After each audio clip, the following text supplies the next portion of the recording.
Mrs. Gandhi and myself. Moraji Desai. Ah, you want to know about Moraji Bhai? You've been dying to tell that story, haven't you? I've got 2 or 3 stories about Moraji Bhai.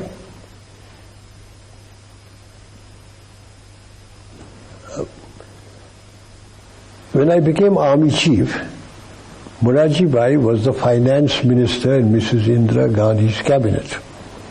Then he became prime minister. Mrs. Gandhi lost the election, he became prime minister. One day he said, I believe you drink. So I said, yes, I have. You mustn't drink. Very bad for you. So I said, Prime Minister. I come to my Prime Minister, he said, you mustn't drink. I go to a party and I talk to a pretty girl. My wife says, you mustn't talk to her. I'm a field marshal, is life worth living? He says, your wife is quite right. Drinks and pretty girls will ruin you. I said, they haven't ruined me so far.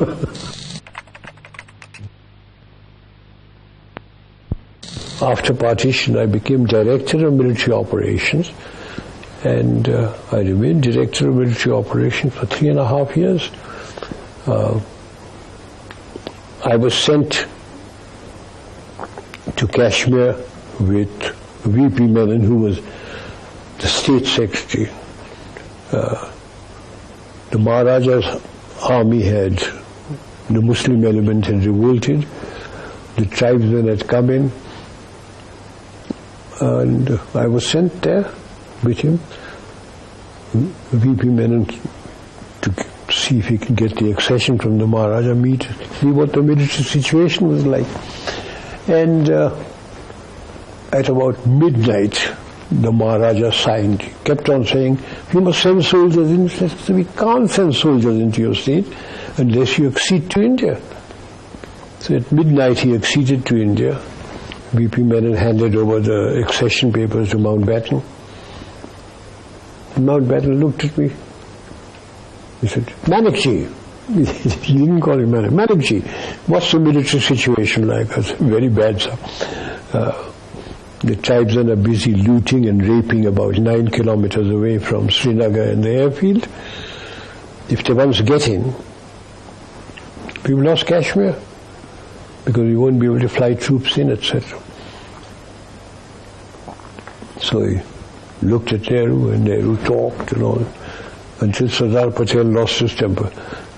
He said, Jawaharlal, do you want Kashmir or do you want to hand it over? He said, of course, Kashmir is ours now. So he said, will you issue orders? And before he could issue orders, Sardar Patel said, you have received your orders.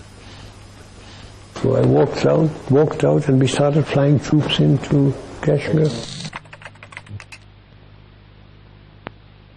What was your relationship with Sardar Patel like? Sardar Patel was Home Minister, and I had a good relationship with him. Every morning, V.P. Menon and I would go to his place, and he would be sitting down there. His daughter, Bunny Ben, sitting cross-legged with a Parker fountain pen, a brown Parker pen, taking notes. And he would say, VP, I want Baroda. Take him with you. I would go as the bogeyman in uniform. When the killings were taking place in Calcutta, by British Commander-in-Chief, he came along and said, hey you, the Sardar wants you in Calcutta. So I said, why me, sir? He said, he phoned, he wants you there. An aircraft has been laid on for you. So I went there. The Sardar was with the Chief Minister, B.C. Roy. When I went in there, he said, I don't want arguments, etc. I'm going to ask you a question, I want an answer.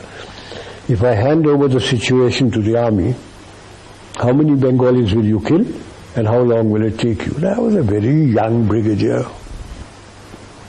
So I opened my mouth. I said, sir, about 100 in about a month. So he said, turned round to Bidhan Roy, he said, Thousands are being killed. He said, go and kill them, take over. And he deployed troops all over Calcutta. We didn't have to kill anybody.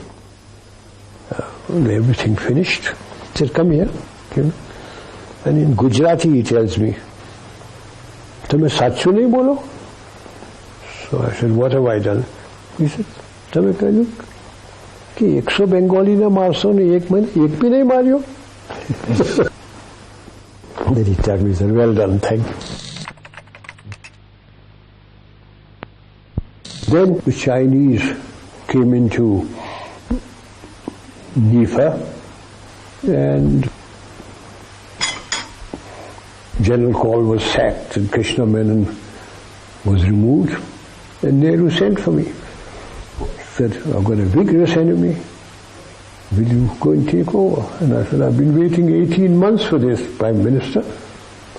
And he said, oh, that was all a mistake. That was all a mistake. Will you go? I said, yes, I'll go. So I took over the thing. And so I always say that the Chinese came to my rescue. If the Chinese hadn't come in, and if Krishna Menon and Kaul hadn't been sacked, I don't know what they would have done with me. I said, I don't want to know what happened in the past. All I want to know is, who are my commanders? Where are the Chinese? How much ammunition have I got? How much oil, petroleum and food have I got? And just leave the map to be here. Which they did. After half an hour, I rang the bell, they came in, and I said, I don't know whether I'm doing right or wrong, but these are my orders. And that was the time when the Chief of Staff took it, hat off, flung it on the ground, jumped on it. He said, thank effing God, at last somebody is giving orders. We have never had orders before.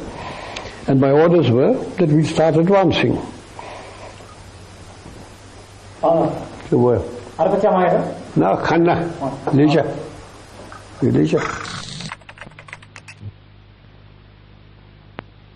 So Sam, tell me about when you joined the Gurkhas. Oh Lord.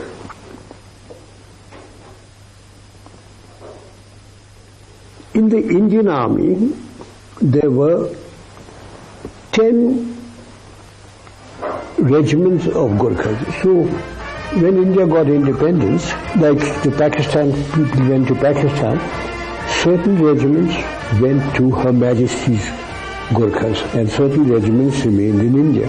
But there was a treaty between the King of Nepal and the British government that all Gurkha regiments would be officered by British officers. So when the British officers left, there had to be some Indian officers. So I was the first Indian to be posted to a Gurkha regiment. I, having been with the Frontier Force Regiment, now became a Gurkha. What year was this? 1947. 1947.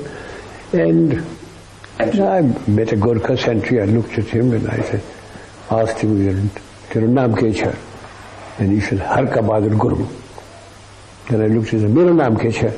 And he thought and he said, Sam Bahadur. I became Sam Bahadur.